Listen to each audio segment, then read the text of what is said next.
നമസ്കാരം. എടത്തല പഞ്ചായത്തിലും പുക്കാട്ടുപടിയിലും വ്യാപകമായ രാസലഹരി വിൽപ്പനയും കൈമാറ്റവും ഉപയോഗവും നടക്കുന്നു.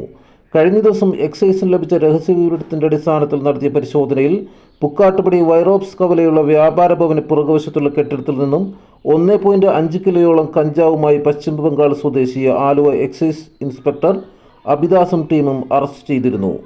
പുക്കാട്ടുപടി എടത്തലയിലെ ചില കോളേജ് സ്കൂൾ വിദ്യാർത്ഥികൾക്കിടയിൽ അതിഥിത്തൊഴിലാളികൾക്ക് എന്നിവർക്കാണ് വിൽപ്പന നടത്തിയിരുന്ന ആളെയാണ് പിടിച്ചത്. ഒപ്പം ഊരക്കാട് ക്ഷേത്രത്തിന് സമീപം ഒഴിഞ്ഞ പറമ്പുകളിലും പാടശേഖര വരമ്പുകളിലും ഇരുന്ന് ഉപയോഗവും വിൽപ്പനയും നടത്തുന്നുണ്ടെന്ന് നാട്ടുകാർ പറയുന്നു.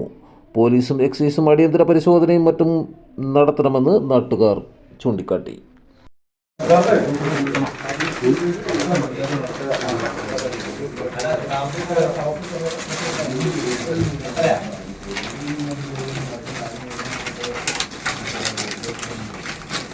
കൂടുതൽ ജനകീയ വാർത്തകളും വിശേഷങ്ങളുമായി വീണ്ടും കാണാം. നന്ദി, നമസ്കാരം. ജെ ടൈംസിനൊപ്പം സത്യൻ ചെങ്ങനാട്.